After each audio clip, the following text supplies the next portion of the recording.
നമസ്കാരം, ലൈവ് വാർത്തയിലേക്ക് സ്വാഗതം. ഞാൻ സയ്യിദ് ഇബ്രാഹിം. ആദ്യം പ്രധാന വാർത്തകൾ. കൂട്ടിയും കീഴ്ച്ചും മുന്നണികൾ. അവസാന വോട്ടും പെട്ടിയിലാക്കാൻ നെട്ടോട്ടം തുടരുന്നു. ആർക്കൊപ്പം ചേരുമെന്നറിയാതെ മണ്ഡലങ്ങൾ. ഇനിയെല്ലാം പോളിംഗ് ബൂത്തിൽ.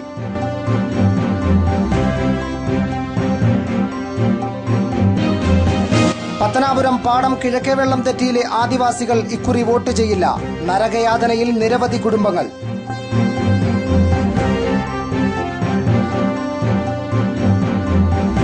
കോൺഗ്രസിനെയും ദേശീയ നേതാക്കളെയും രൂക്ഷമായി വിമർശിച്ച് യജ്ഞാചാര്യൻ സ്വാമി ഉദിത് ചൈതന്യ രംഗത്ത്.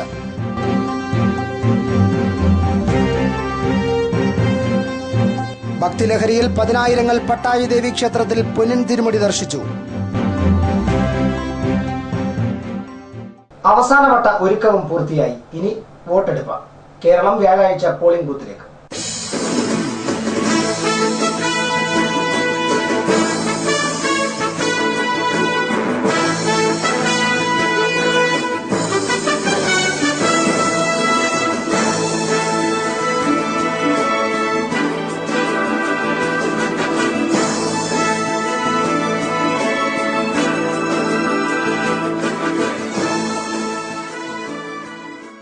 സംസ്ഥാനം ഉറ്റുനോക്കുന്നത് കൊല്ലം മണ്ഡലത്തെയാണ്. കൊല്ലം ആരെ തുണയ്ക്കുമെന്ന കാര്യത്തിൽ ഇപ്പോഴും ചിത്രം വ്യക്തമല്ല. ഇനി പോളിംഗ് ബൂത്തിൽ കാണാം. സംസ്ഥാനത്ത് ഏറ്റവും ശ്രദ്ധേയമായ പോരാട്ടം നടക്കുന്ന കൊല്ലം പാർലമെന്റ് മണ്ഡലം ആർക്കൊപ്പം എന്നത് വോട്ടെടുപ്പിന്റെ അവസാന നിമിഷവും പ്രവചനാതീതമാണ്. ഇടത്തുനിന്നും വലത്തേക്ക് ചാഞ്ഞ RSPയുടെ നിലപാട് മാറ്റം മണ്ഡലത്തിലെ പ്രചരണം ശബ്ദായമാനമാക്കിയിരുന്നു. CPM പൊളിറ്റ് ബ്യൂറോ അംഗം MA ബേബി മണ്ഡലത്തിൽ തികഞ്ഞ ആത്മവിശ്വാസത്തിലാണ്. ഒരു മാസം നീണ്ട പ്രചരണത്തിൽ മണ്ഡലത്തിന്റെ മുക്കിലും മൂലയിലും വരെ എത്തിച്ചേരാൻ ഇരു സ്ഥാനാർത്ഥികളും കണക്കറ്റ് വിയർപ്പൊഴുകിയിരുന്നു. NK പ്രേമചന്ദ്രനും MA ബേബിയും തമ്മിലുള്ള പോരാട്ടം ദേശീയതലത്തിൽ വരെ ചർച്ചകൾക്ക് വഴിതെളിച്ചു. നിശബ്ദ പ്രചരണത്തിൽ ഓരോ വോട്ടും തങ്ങളുടേതാക്കാനുള്ള ശ്രമങ്ങൾ ഇരു പാർട്ടികളും ഒപ്പത്തിനൊപ്പമാണ്. 10ാം വർഷം ലോക്സഭയിലേക്ക് മത്സരിക്കുന്ന BJPയുടെ PM വേലായുധനും ഇത്തവണ തങ്ങളുടെ വോട്ടുകളിൽ വിശ്വാസമർപ്പിച്ചിട്ടുണ്ട്. സമുദായ വോട്ടുകൾ തങ്ങളുടേതാക്കാനും രാഷ്ട്രീയ കക്ഷികൾ നിശബ്ദ പ്രചരണ ദിനങ്ങളിൽ സജീവമായിരുന്നു. വോട്ടർമാരെ പോളിംഗ് ബൂത്തിൽ എത്തിക്കാനും രാഷ്ട്രീയ കക്ഷികൾ സജീവമായി രംഗത്തുണ്ട്. തീരദേശ മലയോര മേഖലകൾ അടങ്ങുന്ന കൊല്ലത്തിന്റെ തുടിപ്പുകൾ ആർക്കൊപ്പമാകുമെന്ന കാര്യത്തിൽ ഇനിയും ചിത്രം വ്യക്തമല്ല. കൊല്ലം തിരിച്ചുപിടിക്കാനുള്ള പോരാട്ടത്തിലായിരുന്നു ഇതുവരെയും LDF. തങ്ങൾക്ക് അനുകൂലമായ സാഹചര്യം നിലനിൽക്കുന്നുണ്ടെന്ന വിശ്വാസവും LDF തുടക്കം മുതൽ പുലർത്തുന്നുണ്ട്. എന്നാൽ തങ്ങൾക്ക് ഇടതുമുന്നണിയിൽ നിന്നുണ്ടായ അവഗണനയെ തുടർന്നുള്ള നിലപാട് മാറ്റം കോൺഗ്രസ് സഹായത്തോടെ വോട്ടായി മാറുമെന്നാണ് RSPയും UDFും കണക്ക് കൂട്ടുന്നത്. ഇലക്ഷൻ ഡെസ്ക്, ലൈവ് വാർത്ത. ബാലറ്റ് യുദ്ധത്തിൽ ആര് ജയിക്കുമെന്നറിയാതെ പത്തനംതിട്ട ലോക്സഭാ മണ്ഡലം. അടിയൊഴുക്കുകൾ തങ്ങൾക്ക് അനുകൂലമാക്കാനുള്ള അവസാനവട്ട അടവും പയറ്റിയാണ് രാഷ്ട്രീയ കക്ഷികൾ വോട്ടർമാരെ പോളിംഗ് ബൂത്തിലേക്ക് അയക്കുന്നത്. പോളിംഗ് ബൂത്തിലേക്ക് കയറുമ്പോഴും പത്തനംതിട്ട ലോക്സഭാ മണ്ഡലം ആർക്കൊപ്പമെന്നറിയാതെ ഉത്തരം തേടുകയാണ് ഇടതും വലതും BJPയും. ആരു ജയിച്ചാലും നേരിയ ഭൂരിപക്ഷം മാത്രമേ ഉണ്ടാകൂ എന്നാണ് രാഷ്ട്രീയ നിരീക്ഷകരുടെ വിലയിരുത്തൽ. വ്യാഴാഴ്ച വോട്ടെടുപ്പ് നടക്കുമ്പോൾ നിശബ്ദ പ്രചരണ രംഗത്ത് മുന്നണികളും രാഷ്ട്രീയ കക്ഷികളും ഒപ്പത്തിനൊപ്പമാണ്. ആര് എത്ര ആത്മവിശ്വാസം പ്രകടിപ്പിച്ചാലും അടിയൊഴുക്കുകൾ തന്നെയാകും അന്തിമഫലം നിർണ്ണയിക്കുക. കളം കൊഴിപ്പിക്കാനും വോട്ട് പിടിക്കാനുമായി മൂന്ന് പാർട്ടികളുടെയും സംസ്ഥാന ദേശീയ നേതാക്കൾ പത്തനംതിട്ട ലോക്സഭാ മണ്ഡലത്തിൽ കേന്ദ്രീകരിച്ച് ഇപ്പോഴും പ്രവർത്തിക്കുകയാണ്. വിലക്കയറ്റവും അഴിമതിയും റബ്ബർ വിലയുടെ ഇടിവും കസ്തൂരിരംഗൻ റിപ്പോർട്ടും വിമാനത്താവള വിഷയവുമെല്ലാം ഇവിടെ തെരഞ്ഞെടുപ്പ് വിഷയമായിട്ടുണ്ട്. കഴിഞ്ഞ തവണ 1,11,000 വോട്ടിന്റെ ഭൂരിപക്ഷത്തിലാണ് നിലവിലെ MP ആന്റോ ആന്റണി വിജയിച്ചത്. UDF വിട്ട് LDFിലെത്തിയ പീലിപ്പോസ് തോമസും UDF സ്ഥാനാർത്ഥി ആന്റോ ആന്റണിയും BJP നേതാവ് MT രമേശനും തമ്മിലുള്ള പോരാട്ടം പല കാരണങ്ങളാൽ ഏറെ ശ്രദ്ധേയമാണ്. മാർത്തോമ സഭാംഗമായ പീലിപ്പോസ് തോമസിന് LDFിനൊപ്പം ആ സഭയുടെ പിന്തുണയും 40 വർഷത്തിലേറെ കോൺഗ്രസിൽ പ്രവർത്തിച്ചതിലൂടെയുള്ള ബന്ധങ്ങളും പരിചയവുമെല്ലാം തുണയാകുമെന്നാണ് ഇടതുപക്ഷത്തിന്റെ പ്രതീക്ഷ. ക്രിസ്ത്യൻ ഭൂരിപക്ഷ പ്രദേശങ്ങളായ റാന്നിയും തിരുവല്ലയും LDFിനൊപ്പമാണ്. പൂഞ്ഞാർ, കാഞ്ഞിരപ്പള്ളി, ആറന്മുള തുടങ്ങിയ നിയോജക മണ്ഡലങ്ങൾ UDFിന്റെ ശക്തി കേന്ദ്രങ്ങളാണ്. ആറന്മുളയും കസ്തൂരിരംഗൻ വിഷയവുമെല്ലാം ആന്റോ ആന്റണിക്ക് എതിരാകുമെന്നാണ് രാഷ്ട്രീയ നിരീക്ഷകർ ചൂണ്ടിക്കാണിക്കുന്നത്. സംസ്ഥാനത്ത് ഏറ്റവും കൂടുതൽ വോട്ടർമാരുള്ള പത്തനംതിട്ട ഇക്കുറി ആർക്കൊപ്പമെന്നതും നിർണായകമാണ്. തങ്ങളുടെ വോട്ടുകൾ ഇത്തവണ പാർട്ടിക്ക് തന്നെ ലഭിക്കുമെന്ന ഉറച്ച വിശ്വാസത്തിലാണ് BJP. വോട്ട് കച്ചവടം നടത്താറുള്ള പ്രാദേശിക ഘടകങ്ങൾ ഇത്തവണ MT രമേശിനൊപ്പം നിൽക്കുമെന്നാണ് നേതാക്കളുടെ പ്രതീക്ഷ. News bureau, Pathanapuram. വിജയം ആർക്കൊപ്പമെന്നറിയാതെ മാവേലിക്കര ലോക്സഭാ മണ്ഡലം. ഇടതു വലത് മുന്നണികളുടെ വിജയത്തിനായി നിരവധി സംസ്ഥാന ദേശീയ നേതാക്കളാണ് വിവിധ ദിവസങ്ങളിൽ മണ്ഡലത്തിൽ വോട്ടഭ്യർത്ഥിച്ചെത്തിയത്. പത്തനാപുരം ബ്യൂറോയുടെ റിപ്പോർട്ട്. കൊടിക്കുന്നിൽ സുരേഷിന്റെ വിജയത്തിനായി വോട്ടഭ്യർത്ഥിച്ചുകൊണ്ട് മുഖ്യമന്ത്രി ഉമ്മൻചാണ്ടി പത്തനാപുരത്തെത്തിയത് 2 തവണയാണ്. പത്തനാപുരത്തും കുന്നിക്കോട്ടുമാണ് മുഖ്യമന്ത്രി കൊടിക്കുന്നിലിന് വേണ്ടി വോട്ടഭ്യർത്ഥിച്ചത്. കേന്ദ്ര പ്രതിരോധ മന്ത്രിയും കോൺഗ്രസിന്റെ തുറുപ്പുചീട്ടുമായ AK ആന്റണിയും പത്തനാപുരത്തെത്തിയത് UDF ക്യാമ്പിൽ ആത്മവിശ്വാസം വർദ്ധിപ്പിച്ചു. ആഭ്യന്തര വകുപ്പ് മന്ത്രിയും മുൻ KPCC പ്രസിഡന്റുമായ രമേശ് ചെന്നിത്തല, പീതാംബരക്കുറുപ്പ് MP, AICC അംഗം Rajmohan Unnithan, KPCC general secretary doctor Sooranad Rajasekharan, KSU സംസ്ഥാന president BS Joy, Kerala Congress B chairman R Balakrishna Pillai, KB Ganesh Kumar MLA, KLDC chairman Benny Kakkad എന്നിവരും UDF സ്ഥാനാർത്ഥിക്കായി സജീവമായിരുന്നു. KB Ganesh Kumar MLA, Benny Kakkad, CR Najeeb, Babu Mathew, K Anil എന്നിവർക്കാണ് പത്തനാപുരം നിയോജക മണ്ഡലത്തിലെ UDFന്റെ തെരഞ്ഞെടുപ്പ് ചുമതല. CPMന്റെയും CPIയുടെയും സംസ്ഥാന നേതാക്കളും പത്തനാപുരത്തും പരിസര പ്രദേശങ്ങളിലും എത്തി ചെങ്ങറ സുരേന്ദ്രന് വേണ്ടിയും വോട്ടഭ്യർത്ഥിച്ചു. CPI ദേശീയ സെക്രട്ടറി D രാജ ഇക്കഴിഞ്ഞ ദിവസം എത്തിയിരുന്നു. CPI സംസ്ഥാന സെക്രട്ടറി പന്ന്യൻ രവീന്ദ്രൻ കുന്നിക്കോട്ടും CPM പോളിറ്റ് ബ്യൂറോ അംഗവും മുൻ ആഭ്യന്തര വകുപ്പ് മന്ത്രിയായ കോടിയേരി ബാലകൃഷ്ണൻ അലിമുക്കിലും പൊതുപരിപാടികളിൽ പങ്കെടുത്തിരുന്നു. CPM കേന്ദ്ര കമ്മിറ്റി അംഗവും മുൻ ധനകാര്യമന്ത്രിയുമായ ഡോക്ടർ തോമസ് ഐസക് തലവൂരിലും പട്ടാഴിയിലും വോട്ടഭ്യർത്ഥിച്ച് സംസാരിച്ചു. മുൻ MLA Surendran Pillai, Punalur MLA advocate K Raju, Kanam Rajendran, CPM ജില്ലാ സെക്രട്ടറി K രാജഗോപാൽ, മുൻ MLA PS സുജാത തുടങ്ങി ഒട്ടനവധി ജില്ലാ, സംസ്ഥാന, ദേശീയ നേതാക്കളും LDFന് വേണ്ടിയും വോട്ടഭ്യർത്ഥിച്ചു. CPM area secretary B Ajayakumar, CPI നേതാവ് അഡ്വക്കേറ്റ് S വേണുഗോപാൽ എന്നിവർക്കാണ് പത്തനാപുരം നിയോജക മണ്ഡലത്തിലെ LDF സ്ഥാനാർത്ഥി ചെങ്ങറ സുരേന്ദ്രന്റെ തെരഞ്ഞെടുപ്പ് പ്രചരണത്തിന് ചുക്കാൻ പിടിക്കുന്നത്. News bureau, Pathanapuram. വോട്ടെടുപ്പിന് അവസാനവട്ട ഒരുക്കവും പൂർത്തിയായി. പുനലൂർ, പത്തനാപുരം നിയോജക മണ്ഡലങ്ങളിലെ പോളിംഗ് സാമഗ്രികളുടെ വിതരണം പുനലൂർ സർക്കാർ ഹയർ സെക്കൻഡറി സ്കൂളിൽ നടന്നു. ബുധനാഴ്ച രാവിലെ 9 ആരംഭിച്ച പോളിംഗ് സാമഗ്രികളുടെ വിതരണം വൈകിട്ട് 3 മണിവരെ നീണ്ടു. പുനലൂർ നിയോജക മണ്ഡലം കൊല്ലം പാർലമെന്റ് മണ്ഡലത്തിലും പത്തനാപുരം നിയോജക മണ്ഡലം മാവേലിക്കര പാർലമെന്റ് മണ്ഡലത്തിലുമായത് പോളിംഗ് സാമഗ്രികളുടെ വിതരണത്തിന് കാലതാമസമുണ്ടാക്കി. ഒരു പോളിംഗ് ഓഫീസർ, സബ് ഓഫീസർ, ജീവനക്കാർ, സുരക്ഷാ ഉദ്യോഗസ്ഥർ ഉൾപ്പെടെ 10ഓളം അംഗങ്ങളാണ് സംഘത്തിലുള്ളത്. പ്രശ്നബാധിത ബൂത്തുകൾ കണക്കിലെടുത്ത് സുരക്ഷാ ഉദ്യോഗസ്ഥരുടെ എണ്ണവും കൂടും. പോളിംഗ് ഉദ്യോഗസ്ഥരെ ബൂത്തുകളിലെത്തിക്കാൻ തിരഞ്ഞെടുപ്പ് കമ്മീഷൻ പ്രത്യേക വാഹന സൌകര്യവും ഒരുക്കിയിരുന്നു. Chemmanthur municipal stadium, driving test ground എന്നിവിടങ്ങളിലാണ് വാഹനങ്ങൾ പാർക്ക് ചെയ്തിരുന്നത്. സ്വകാര്യ ബസ്സുകൾ, ടൂറിസ്റ്റ് ബസ്സുകൾ, KSRTC ബസ്സുകൾ എന്നിവയാണ് സജ്ജമാക്കിയിരുന്നത്. പോളിംഗ് ഉദ്യോഗസ്ഥരുമായി പോകുന്ന വാഹനങ്ങൾ നഗരത്തിൽ സ്കൂളിന് മുൻവശത്ത് അനധികൃതമായി പാർക്ക് ചെയ്തത് ദേശീയപാതയിൽ മണിക്കൂറുകളോളം ഗതാഗത തടസ്സം സൃഷ്ടിച്ചു. News bureau, Punalur. കൊട്ടാരക്കര നിയോജക മണ്ഡലത്തിലെ ബൂത്തുകളിൽ വോട്ട് രേഖപ്പെടുത്താൻ ഇത്തവണ 3 MLAമാരുണ്ടാകും. മാവേലിക്കര മണ്ഡലത്തിലെ 2 സ്ഥാനാർത്ഥികൾക്കും R ബാലകൃഷ്ണപിള്ളയ്ക്കും കൊട്ടാരക്കരയിലാണ് vote. Kottarakkara MLA advocate P Aisha Potty Mannam memorial സ്കൂളിലും, പത്തനാപുരം MLA KB ഗണേഷ് കുമാർ കൊട്ടാരക്കര ഡയറ്റിലും, അടൂർ MLA ചിറ്റയം ഗോപകുമാർ മന്നം മെമ്മോറിയൽ സ്കൂളിലും വോട്ട് രേഖപ്പെടുത്തും. കൂടാതെ UDF സ്ഥാനാർത്ഥി കൊടിക്കുന്നിൽ സുരേഷിനും LDF സ്ഥാനാർത്ഥി ചെങ്ങറ സുരേന്ദ്രനും മുൻമന്ത്രി R ബാലകൃഷ്ണപിള്ളയ്ക്കും കൊട്ടാരക്കര മണ്ഡലത്തിലാണ് vote. Chengara Surendran, Chittayam Gopakumar, advocate P Aisha Potty എന്നിവർക്ക് ഒരേ ബൂത്തുകളിലാണ് vote. News bureau, Kottarakkara. Pathanapuram Padam കിഴക്കേ വെള്ളംതെറ്റിയിലെ ആദിവാസികൾ ഇക്കുറി വോട്ട് ചെയ്യില്ല. അധികാരികളുടെ അവഗണനയിൽ പ്രതിഷേധിച്ചാണ് ബഹിഷ്കരണം. മാവേലിക്കര ലോക്സഭാ മണ്ഡലത്തിലെ പാടം കിഴക്കേ വെള്ളംതെറ്റി ആദിവാസി കോളനിയിലെ 175ഓളം വരുന്ന ആദിവാസി വോട്ടർമാരാണ് ഇക്കുറി തങ്ങളുടെ സമ്മതിദാനാവകാശം രേഖപ്പെടുത്തുന്നില്ല എന്ന് തീരുമാനിച്ചത്. റോഡും മറ്റ് അടിസ്ഥാന സൌകര്യങ്ങളും ഉൾപ്പെടെ ഒരു വികസനവും തങ്ങളുടെ പ്രദേശത്ത് എത്തിയിട്ടില്ലെന്നും ഇതിൽ പ്രതിഷേധിച്ചാണ് തങ്ങൾ വോട്ട് ചെയ്യാത്തതെന്നും ഇവർ പറയുന്നു. മലമ്പണ്ടാരം വിഭാഗത്തിൽപ്പെട്ടവരാണ് ഇവിടെ അധിവസിക്കുന്നത്.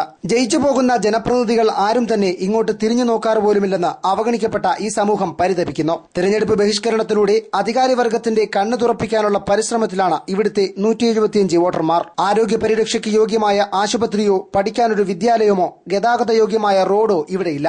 മാവേലിക്കര ലോക്സഭാ മണ്ഡലത്തിലെ MP എന്നല്ല ഒരു ജനപ്രതിനിധിയെയും ഇവർക്ക് അറിഞ്ഞുകൂടാ. ഇവർ ഒരു ജനപ്രതിനിധിയെ പോലും ഇന്നോളം കണ്ടിട്ടുമില്ല. കാടിന് പുറത്തുനിന്ന് ആരും തന്നെ തെരഞ്ഞെടുപ്പ് കാലമായിട്ട് പോലും തങ്ങളെ കാണാൻ എത്തിയിട്ടില്ലെന്നും ഈ ആദിവാസികൾ പറയുന്നു. ഏത് നിമിഷവും നിലംപൊത്താവുന്ന അവസ്ഥയിൽ നിൽക്കുന്ന അംഗൻവാടി കെട്ടിടം ആരിലും ഭീതി പടർത്തും. പരിഷ്കൃത സമൂഹത്തിൽ മനുഷ്യജീവിതത്തിന് യോഗ്യമായ യാതൊരു ചുറ്റുപാടുകളുമില്ലാതെ ഒരു പറ്റം ആദിവാസികൾ നരകയാതന അനുഭവിക്കുകയാണ്. തിരഞ്ഞെടുപ്പിൽ വോട്ട് ബഹിഷ്കരിക്കുന്ന ഇവരുടെ നടപടിയെ ആർക്കാണ് ചോദ്യം ചെയ്യാൻ കഴിയുക? ഈ കുഞ്ഞിനെ കൈ പിടിച്ചോണ്ട് ആ വഴിക്ക് ആനയെ കാണും. ഈ കുഞ്ഞിനെയും കൊണ്ട് ഞാൻ എന്നും ആസ്പത്രിയിലായാലും എല്ലാവരും പോകുന്നതും വരുന്നതും. ഈ കുഞ്ഞിനെയും കൊണ്ട് ഞാൻ ആസ്പത്രിയിൽ പോകുന്നതാണ്. ആസ്പത്രി പോയിട്ട് മോനെ അതുകൊണ്ട് ആന നിൽക്കുന്നില്ല, എനിക്ക് ചെവി കേൾക്കത്തില്ല അത്ര. ഈ കുഞ്ഞ് എന്നോട് പറഞ്ഞു, മുമ്മ അതുകൊണ്ട് ആന കരയുന്നു. എൻ്റെ കുഞ്ഞ് എന്നെയും പിടിച്ചോണ്ട് ഓടുമായിരുന്നു. സത്യവാ, എൻ്റെ ഭർത്താവിനോട് ഞാൻ ഓടി വന്ന് പറഞ്ഞു 2-3 മാസത്തിന് മുമ്പ്. അങ്ങനെ ഞങ്ങൾ കഷ്ടപ്പെട്ട ഞങ്ങൾ ഇവിടെ ജീവിക്കണം. ഒരു വണ്ടി വിളിക്കുന്ന രൂപ 300 കൊടുക്കണം പാടത്ത് നിന്ന് ഇവിടെ വരാം. ഞങ്ങളുടെ പൈസ ഉണ്ടോ? ഞങ്ങൾ അന്നന്ന് കഷ്ടപ്പെട്ട ഞങ്ങൾ കൂലിവേലയ്ക്ക് പോയാലേ ഞങ്ങൾ കഴിയുന്ന പാർട്ടികളാണ് ഞങ്ങൾ. അല്ല, ഞങ്ങൾ വേറൊരു മാർക്കത്തിന് ഞങ്ങൾ പോകുന്നത്. പിന്നെ ഈ റോഡൊന്ന് ഞങ്ങൾക്ക് തന്നല്ലെങ്കിൽ വലിയ ഓവാരായിട്ട് ഞങ്ങൾ കയ്യെടുത്താൻ തൊഴുതാം. പിന്നെ ഒരു കാര്യമുണ്ട്, ഈ അംഗൻവാടി ഈ 10-15 പിള്ളേർ പഠിക്കാനുള്ളതാണ്. എൻ്റെ കുഞ്ഞുങ്ങളുടെ മണ്ടയ്ക്ക് ഓട് വീണാൽ ഇതിൻ്റെ അപ്പുറത്തെ ഞങ്ങൾ ചെയ്യേണ്ട പരിപാടി ഞങ്ങൾ ചെയ്യും. എന്ന് പറഞ്ഞാൽ ഞങ്ങൾക്ക് കുഞ്ഞുങ്ങൾ വേണ്ടായോ? ആ പഞ്ചായത്തുകാരന്മാർ തരത്തില്ലേ, വോട്ടുകാരന്മാർ തരത്തില്ലല്ലോ, ആരും നല്ല അമ്മമാർക്ക് വോട്ട് വേണം. വോട്ട് ഇനിയാണ്ട് വരട്ടെ, വോട്ട് ഞങ്ങൾ കൊടുക്കുന്നുണ്ട്. മലമ്പണ്ടായിരത്തിയാണ് ഞാൻ പറയുന്നത്, മലമ്പണ്ടായിരത്തി മാർക്ക് വോട്ട് ഞാൻ കൊടുക്കത്തില്ല. ഈ അംഗൻവാടിയിൽ നിന്ന് ശരിയാക്കി തന്ന ഈ റോഡും തന്നില്ലെങ്കിൽ മലമ്പണ്ടായിരത്തി വോട്ട് ഇതിനകത്ത് ഒറ്റ കുഞ്ഞുങ്ങൾ ഇതിനകത്ത് വോട്ടിന് പോകത്തില്ല. പോയാലുണ്ട് ആ തടകം ചെയ്ത് ആ വണ്ടി തന്നെ അടിച്ചു പൊടിക്കും. ഇതിനകത്ത് ഞാൻ വേലി കെട്ടി ഒരു വണ്ടി അടിച്ചു പോയാൽ തകർത്തോളാം. ഞാനും 5 വർഷത്തിന് മുമ്പ് അതുകൊണ്ട് അവിടെ വലിയ കലാക്ഷേത്രത്തിന് മുമ്പിൽ ഞാൻ ചെയ്ത വേള അതേപോലെ ഞാൻ പ്രവർത്തിക്കും. ഞാൻ പ്രവർത്തിക്കുന്ന പറഞ്ഞാൽ പ്രവർത്തിക്കും. News bureau, Pathanapuram. കോൺഗ്രസിനെയും ദേശീയ നേതാക്കളെയും രൂക്ഷമായി വിമർശിച്ച് യജ്ഞാചാര്യൻ ഉദിത് ചൈതന്യ ചാനൽ ലൈവിന് നൽകിയ അഭിമുഖത്തിലാണ് അദ്ദേഹം കോൺഗ്രസിനെതിരെ ആഞ്ഞടിച്ചത്. രാജ്യത്ത് കോൺഗ്രസ് മരിച്ചുകൊണ്ടിരിക്കുകയാണെന്ന് സ്വാമി ഉദിത് ചൈതന്യ വിമർശിച്ചു. കോൺഗ്രസ് എന്ന് പറയുന്ന പാർട്ടിയുടെ ഭാവി ഇന്ന് എവിടെയാണ്? എത്രയോ നല്ലൊരു രാഷ്ട്രീയമായി വളർന്നു വന്നത് ഇന്ന് ഓരോ സംസ്ഥാനങ്ങളിലും മരിച്ചുകൊണ്ടിരിക്കുകയാണ്. എവിടെയോ അവർക്ക് നഷ്ടം സംഭവിച്ചിട്ടുണ്ട്. കോൺഗ്രസിന്റെ 10 വർഷത്തെ ഭരണം അഴിമതിയിൽ മുങ്ങിയതാണ്. പാർലമെന്റിൽ ഏറ്റവും കുറവ് ഹാജർ രേഖപ്പെടുത്തിയ എംപിയാണ് രാഹുൽ ഗാന്ധി. ഇദ്ദേഹത്തെയാണ് കോൺഗ്രസ് പ്രധാനമന്ത്രിയായി ഉയർത്തിക്കാട്ടുന്നതെന്നും ഉദിത് ചൈതന്യ കുറ്റപ്പെടുത്തി. ജനങ്ങൾ ഒന്ന് ഉണരേണ്ട സമയമായിരിക്കണം. നമുക്ക് ഏത് രാഷ്ട്രീയക്കാരനാണ് വേണ്ടത്? നമുക്ക് വേണ്ടത് നേരത്തെ പറഞ്ഞതുപോലെ ജീവിതത്തിൽ സംശുദ്ധവും ജീവിതത്തിൽ ചില വാല്യൂസും കുറെ ധർമ്മവും കൊണ്ട് നടക്കുന്ന സത്യസന്ധരായിട്ടുള്ള ആളുകൾ. അവരായിരിക്കണം നമ്മുടെ രാഷ്ട്രീയക്കാര്, അവരായിരിക്കണം നമ്മുടെ സന്യാസിവര്യന്മാര്. അങ്ങനെയുള്ളവരെയാണ് നമ്മൾ ആദരിക്കേണ്ടത്, ബഹുമാനിക്കേണ്ടത്. കാലം അവരെ എന്തായാലും ആദരിച്ചിരിക്കും. ജനങ്ങൾ മുഴുവൻ കോൺഗ്രസിനെതിരാണ്. കാരണം കോൺഗ്രസിന്റെ കഴിഞ്ഞ 10 വർഷത്തെ ഭരണം നോക്കുമ്പോൾ കറപ്ഷനിൽ അങ്ങേറ്റം മുങ്ങിപ്പോയി. എന്ത് തരത്തിലാണ് അവർക്ക് ന്യായീകരിക്കാൻ പറ്റുന്നത് എനിക്ക് മനസ്സിലാവുന്നില്ല. രാഹുൽ ഗാന്ധിയെ പ്രധാനമന്ത്രിയാക്കി കോൺഗ്രസ് വെച്ചിരിക്കുന്നു. ഞാൻ പേഴ്സണലായിട്ട് ചോദിക്കട്ടെ, ഓരോ വ്യക്തികളോട് ചോദിക്കട്ടെ. ഞാൻ വളരെ പാർലമെന്റ് പ്രൊസീഡിങ്സ് നോക്കുന്ന ആളാണ്. ഞാൻ ഡിബേറ്റ്സുകൾ കേൾക്കുന്ന ആളാണ്. എനിക്ക് സമയമുണ്ടെങ്കിൽ അപ്പം ഞാൻ ഡിബേറ്റ്സുകൾ കേട്ടിരിക്കും. പാർലമെന്റിന്റെ ഓരോ പ്രവർത്തനങ്ങളും ഞാൻ വളരെയധികം നോക്കാറുണ്ട്. കഴിഞ്ഞ 5 വർഷത്തെ ഭരണം, അതിന് മുമ്പും നിൽക്കട്ടെ, കഴിഞ്ഞ 5 വർഷം എടുക്കുകയാണെങ്കിൽ ഇദ്ദേഹം രാഹുൽ ഗാന്ധി കോൺഗ്രസിന്റെ വൈസ് പ്രസിഡന്റ് ആണ്. അദ്ദേഹം പാർലമെന്റിൽ MP ആണ്. നിങ്ങൾക്കറിയോ, നിങ്ങൾ എത്ര പേര് മനസ്സിലാക്കേണ്ടതറിയില്ല, പാർലമെന്റിൽ ഏറ്റവും കൂടുതൽ ആബ്സെൻസ് ഉള്ള MP ആണ് രാഹുൽ ഗാന്ധി. സംസ്കാരമുള്ളവർക്കാണ് രാഷ്ട്രീയത്തിൽ പിന്തുണ നൽകേണ്ടത്. ലാലു പ്രസാദിനെ പോലെ സാമ്പത്തിക ദൂർത്ത് നടത്തുന്നവരെയും അഴിമതിക്കാരെയും ഒഴിവാക്കണം. ഷീലാ ദീക്ഷിതിന് കേരളത്തിന്റെ ഗവർണറാകാൻ യോഗ്യതയില്ലെന്നും സ്വാമി കൂട്ടിച്ചേർത്തു. നല്ല സംസ്കാരമുള്ളവരെ സപ്പോർട്ട് ചെയ്യും. അല്ലാതെ ലാലു പ്രസാദ് യാദവിനെ പോലെ ഇന്നേ വരെ എന്താ പറയാ സമൂഹത്തിന്റെ പണം ദൂർത്തടിച്ച് രാഷ്ട്രീയ നേതാവായി നടക്കുന്ന, ഞാൻ ലാലു പ്രസാദ് യാദവിനെ കുറ്റം പറയില്ല, അങ്ങനത്തെ കുറെ ആളുകളുണ്ട്. അവരാണ് നമുക്കിന്ന് ഹീറോസായി മാറുന്നത്. അഴിമതിയുടെ ഉള്ളിൽ നിന്നുകൊണ്ട് പിന്നെ അഴിമതി ശിക്ഷിക്കപ്പെടാൻ പോകുന്നവര്. ഇന്ന് കേരളത്തിന്റെ അവസ്ഥ നോക്കൂ നിങ്ങൾ. കേരളത്തിലെ ഗവർണറായി വന്നിരിക്കുന്ന ഷീലാ ദീക്ഷിതിന് ഇങ്ങോട്ട് വരാനുള്ള യോഗ്യത പോലും ഇല്ല. കാരണം കറപ്ഷൻ കേസിൽ പ്രതിയാണ് അവര്. അവരെയാണ് ഒരു ഗവർണറാക്കി ഒരു എന്താ പറയാ നിശ്ചയിക്കുന്നത് പറഞ്ഞാൽ വാട്ട് കൈൻഡ് ഓഫ് പൊളിറ്റിക്സ്? ഇതാണോ രാഷ്ട്രീയം? ഇവരെയാണോ നമ്മൾ രാഷ്ട്രീയക്കാരായി പറയേണ്ടത്? News bureau, Pathanapuram.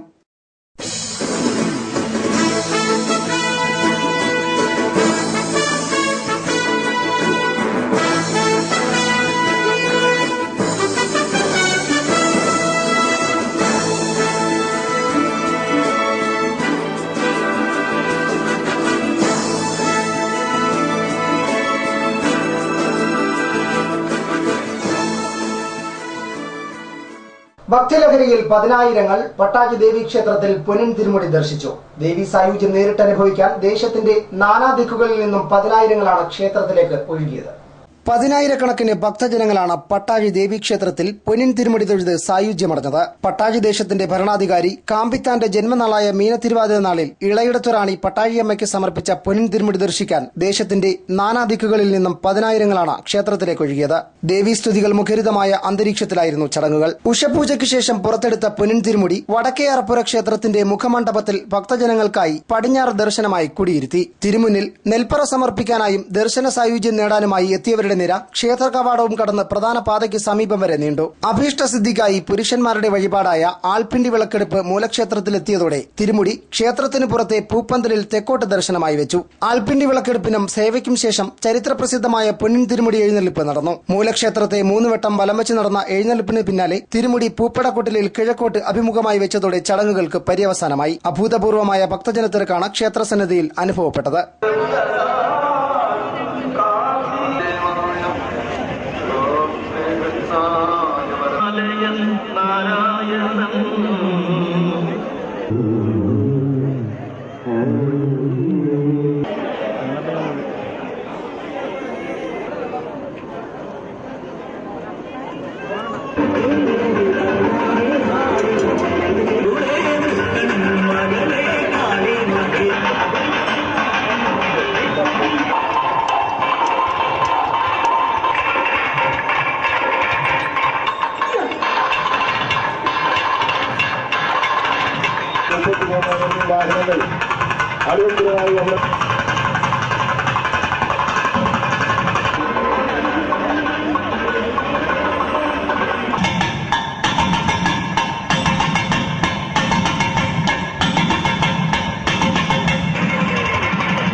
News bureau, Pathanapuram. Kadakkal police station പരിധിയിൽ സ്ത്രീകൾക്ക് നേരെയുള്ള അതിക്രമം വർദ്ധിക്കുന്നതായി റിപ്പോർട്ട്. പൊതുസ്ഥലങ്ങളിൽ പോലും സ്ത്രീകൾ ആക്രമിക്കപ്പെടുമ്പോഴും പ്രതികളെ പിടികൂടാനോ പ്രശ്നങ്ങൾ ആവർത്തിക്കുന്നത് തടയാനോ നടപടിയില്ല. കഴിഞ്ഞ ഞായറാഴ്ച കുടുംബശ്രീ യോഗം നടന്ന വീട്ടിൽ കടന്നുകയറിയ യുവാവ് വീട്ടമ്മയെയും മകനെയും മർദ്ദിച്ചതാണ് ഒടുവിലത്തെ സംഭവം. ചിതറ കണ്ണൻകോട് രാഹുൽ സദനത്തിൽ 40-കാരിയായ ബീന, ഇവരുടെ മകൻ 16-കാരനായ രാംരാജ് എന്നിവരാണ് പ്രദേശവാസിയായ യുവാവിന്റെ ആക്രമണത്തിനിരയായത്. പരിക്കേറ്റ ഇരുവരും കടയ്ക്കൽ താലൂക്ക് ആശുപത്രിയിൽ ചികിത്സയിലാണ്. യാതൊരു പ്രകോപനവുമില്ലാതെയാണ് പ്രദേശവാസിയായ കുട്ടൻ എന്ന യുവാവ് ഇവരെ ആക്രമിച്ചതെന്ന് വീട്ടമ്മ പറയുന്നു. മാക്സി കുത്തിപ്പിടിച്ചാണ് പിന്നെ പുറത്ത് റോഡ് എത്തിയില്ല. നടമുറ്റത്തിൻ്റെ പകുതി സ്ഥലമായപ്പോൾ പിന്നെ ഒരടി ഇടതുവശത്തിന് അടിച്ചു. അപ്പോൾ കുടുംബശ്രീയിലുള്ള ഒരു അംഗം വന്ന് തടഞ്ഞപ്പോൾ ആ അടി കഴുത്തിൻ്റെ ഭാഗത്ത് കൊണ്ടപ്പോൾ രണ്ടാമത് മൂക്കാമ്പട്ടേക്ക് അടിക്കാമെന്ന് വീണ്ടും ഒരു തടഞ്ഞപ്പോൾ തട്ടി എന്നെ അങ്ങ് വെളിയിൽ നിന്ന് മുറ്റത്തിട്ടപ്പോൾ ഞാൻ ബോധമില്ലാതെ ഞങ്ങൾ താഴെ വീണപ്പോൾ ചെരുപ്പിട്ട് ചവിട്ടിയാണ് ഈ വശം ഇങ്ങനെ ഈ ഇടതു ഭാഗം കലങ്ങി കിടക്കുന്ന ഒരുപാട് പിന്നെ ഒരുപാട് ചീത്ത വിളിച്ച് രണ്ടാമത് എൻ്റെ മോന് കളിച്ചുകൊണ്ട് നിന്ന ക്രിക്കറ്റ് കളിച്ചുകൊണ്ട് നിന്ന സ്ഥലത്ത് പോയി പിടിച്ചുകൊണ്ട് വന്ന് കൊല്ലാൻ റബ്ബറിൽ ചാരി നിർത്തി കത്തി കൊണ്ട് കൊല്ലാനായിട്ട് പിന്നെ ഒരു ഇനി ജീവിക്കാൻ അവിടെ അനുവദിക്കില്ല. ചീത്ത വിളിയും ചവിട്ടി മുടി ചുറ്റി പിടിച്ച് അയച്ച് എൻ്റെ ദേഹം മൊത്തത്തിൽ അവൻ ചവിട്ടി കൊല്ലിച്ചു. കുടുംബശ്രീയിൽ പങ്കെടുത്ത മറ്റു സ്ത്രീകളെയും യുവാവ് അസഭ്യം പറയുകയും ചെയ്തിരുന്നു. വീട്ടമ്മയുടെ വസ്ത്രങ്ങൾ വലിച്ചു കീറുകയും നിലത്ത് തള്ളിയിട്ട് ചവിട്ടിയതായും ഇവർ പറയുന്നു. മകൻ രാംരാജിനെ കൊല്ലുമെന്ന് ഭീഷണിപ്പെടുത്തുകയും ചെയ്തു.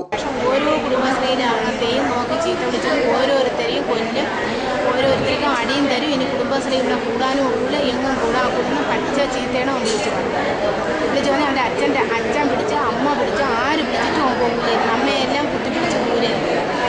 എന്നെ പിടിക്കരുത്, ഇവനെ കൊല്ലും, കൊന്നിട്ടേ ഞാൻ പോകുള്ളെന്നും പറഞ്ഞ് ഒറ്റ ഇതായിട്ട് റബ്ബറിൽ ചാരി നിർത്തി അവൻ്റെ കയ്യും മുറിഞ്ഞിട്ടുണ്ട്. അതിനുശേഷം ആൾക്കാർ വന്ന് പിടിച്ച് അവൻ്റെ നമ്മളെ വീട്ടിനകത്തിട്ട് കൂട്ടി കുടുംബശ്രീ അംഗങ്ങളില്ലെങ്കിൽ നമ്മൾ കൊല്ലുമെന്ന് പറഞ്ഞു. അങ്ങനെ എൻ്റെ മോനെ അകത്തിട്ട് കൂട്ടി താക്കോലും വെളിയിൽ വെച്ചുകൊണ്ട് വന്നപ്പം ആൾക്കാരെ കൂടെ പിടിച്ച് അങ്ങനെ അവൻ്റെ വീട്ടിൽ കൊണ്ട് കിടത്തിയപ്പോൾ അവിടുത്തെ കഥവെല്ലാം ചവിട്ടി പൊളിച്ചപ്പം ഒരു ഓട്ടോ വന്നു. ആരാ അവിടെ നിന്ന് എടുത്തോളം വിളിച്ചുകൊണ്ട് പോയി. പഞ്ചായത്തിലെ സാറെല്ലാം കൂടെ കൈ കാണിച്ചപ്പം സാറിനെ ഇടിച്ചു മറിച്ചുകൊണ്ടാണ് ആ വണ്ടി പോയത്. അത് ആരാ അവിടെയുള്ള ഏതാ ഒരു പയ്യനാണെന്ന് പറഞ്ഞ് അവിടെയും പോലീസ് തിരക്കുകയാണ്. ആ പയ്യനെ കിട്ടണം, ആ പയ്യനാണ് ഇവനെ ഒളിവിൽ താമസിച്ചത്. നേരെ 3 പ്രാവശ്യം പോയി, ഇനി അവനെ കാണാൻ പോകുന്നതാണ് പോലീസ് പറഞ്ഞത്. സംഭവശേഷം രക്ഷപ്പെട്ട യുവാവ് ഇപ്പോൾ ഒളിവിലാണ്. കടക്കൽ പോലീസിൽ പരാതി നൽകിയിട്ടുണ്ട്. ഇതിനു മുൻപ് അംഗൻവാടി അധ്യാപികയെ കുട്ടികളുടെ മുന്നിലിട്ട് മർദ്ദിച്ച സംഭവമുണ്ടായ സ്ഥലത്തു നിന്നും കിലോമീറ്ററുകൾക്ക് അകലെയാണ് ഈ സംഭവം. മേഖലയിൽ സ്ത്രീകൾക്കെതിരെയുള്ള അതിക്രമങ്ങൾ വർദ്ധിച്ചു വരികയാണ്. ഇത്തരം സംഭവങ്ങൾ തടയുന്നതിലും ഇത് ആവർത്തിക്കാതിരിക്കുന്നതിനും അധികാരികളുടെ ഭാഗത്തു നിന്നും പോലീസുകാരുടെ ഭാഗത്തു നിന്നും നടപടികൾ ഉണ്ടാകണമെന്ന ആവശ്യമുയർന്നിട്ടുണ്ട്. ന്യൂസ് ബ്യൂറോ, കടക്കൽ. വൃക്കരോഗിയായ പ്രവാസി മലയാളിക്ക് റിയാദിലെ പ്രവാസി സംഘടനയായ നവോദയയുടെ നേതൃത്വത്തിൽ 2ാം ഘട്ട ചികിത്സാ ധനസഹായം ലഭ്യമാക്കി. അഞ്ചലിൽ നടന്ന ചടങ്ങിലാണ് വർക്കല സ്വദേശിക്ക് ചികിത്സാ ധനസഹായം കൈമാറിയത്. ഇരു വൃക്കകളുടെയും പ്രവർത്തനം തകരാറിലായതിനെ തുടർന്ന് റിയാദിൽ നിന്ന് നാട്ടിലേക്ക് മടക്കി അയച്ച വർക്കല കൊച്ചുതുടിയിൽ വീട്ടിൽ അനിൽകുമാറിനാണ് പ്രവാസി മലയാളികളുടെ സംഘടന രണ്ടാം ഘട്ട ചികിത്സാ ധനസഹായം ലഭ്യമാക്കിയത്. അഞ്ചലിൽ നടന്ന ചടങ്ങിൽ CPM Anchal area secretary K Babu പണിക്കരാണ് തുക കൈമാറിയത്. അനിൽകുമാറിന്റെ ഭാര്യ ബേബി ഗിരിജയാണ് 3 ലക്ഷത്തിന്റെ ചെക്ക് ഏറ്റുവാങ്ങിയത്. അനിൽകുമാറിന്റെ വൃക്ക മാറ്റിവെക്കൽ ശസ്ത്രക്രിയയ്ക്കായി നവോദയ മുൻപ് 2 ലക്ഷം രൂപ സ്വരൂപിച്ച് കുടുംബത്തിന് കൈമാറിയിരുന്നു. നവോദയ റിയാദ് ഘടകം ചെയർമാൻ ഫിറോസ് അഞ്ചൽ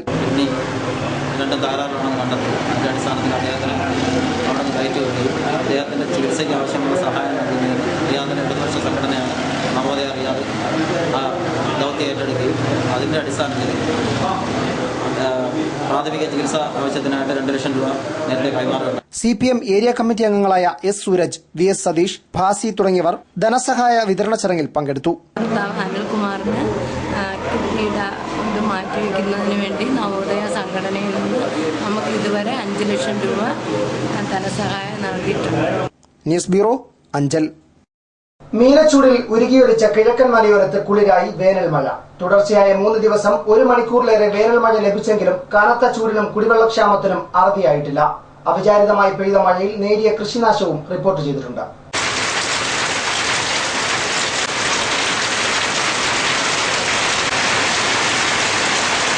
3 ദിവസമായി ശക്തമായ മഴയാണ് കടക്കൽ, ചിതറ, മടത്തറ മേഖലകളിൽ പെയ്യുന്നത്. വേനൽ ചൂടിൽ നട്ടം തിരിഞ്ഞവർക്ക് ഈ മഴ ഏറെ ആശ്വാസം പകരുന്നു. മഴയ്ക്കൊപ്പമെത്തിയ ശക്തമായ കാറ്റിൽ പലയിടങ്ങളിലും മരങ്ങൾ ഒടിഞ്ഞു വീണു. വൈദ്യുതി ബന്ധം താറുമാറായി. നേരിയ തോതിൽ കൃഷിനാശവും ഉണ്ടായിട്ടുണ്ട്. 3 ദിവസവും 1 മണിക്കൂറിലേറെ നീണ്ടുനിന്ന മഴയാണ് ലഭിച്ചത്. രാത്രിയിൽ പെയ്ത മഴയ്ക്കൊപ്പം ശക്തമായ കാറ്റ് വീശിയതിനെ തുടർന്നാണ് ലൈനുകൾക്ക് മീതെ മരങ്ങൾ ഒടിഞ്ഞു വീണ് വൈദ്യുതി ബന്ധം തടസ്സപ്പെട്ടത്. തൊട്ടടുത്ത ദിവസം ഉച്ചയ്ക്ക് ശേഷമാണ് മിക്ക സ്ഥലത്തും വൈദ്യുതി പുനഃസ്ഥാപിക്കാനായത്. വരും ദിവസങ്ങളിൽ വേനൽ മഴ ശക്തമാകുമെന്ന് കാലാവസ്ഥാ നിരീക്ഷകർ സൂചന നൽകിയിട്ടുണ്ട്.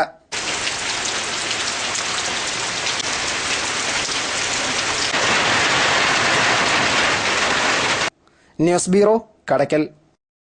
സ്വാതന്ത്ര്യ സമര സേനാനിയും മുൻകാല കോൺഗ്രസ് നേതാവുമായ ചണ്ണപ്പേട്ട ആനക്കുളം കോലത്ത് വർഗീസ് ചെറിയാൻ നിര്യാതനായി. 100 വയസ്സായിരുന്നു.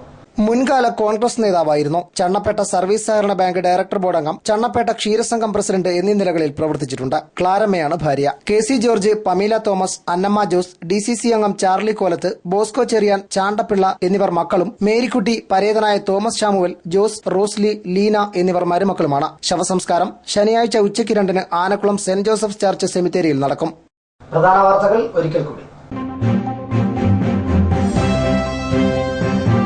കൂട്ടിയും കീഴ്ച്ചും മുന്നണികൾ. അവസാന വോട്ടും പെട്ടിയിലാക്കാൻ നെട്ടോട്ടം തുടരുന്നു. ആർക്കൊപ്പം ചേരുമെന്നറിയാതെ മണ്ഡലങ്ങൾ. ഇനിയെല്ലാം പോളിംഗ് ബൂത്തിൽ.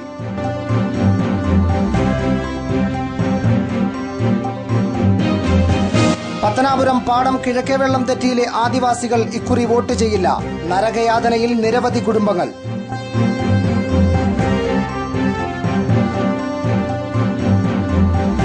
കോൺഗ്രസിനെയും ദേശീയ നേതാക്കളെയും രൂക്ഷമായി വിമർശിച്ച് യജ്ഞാചാര്യൻ സ്വാമി ഉദിത് ചൈതന്യ രംഗത്ത്.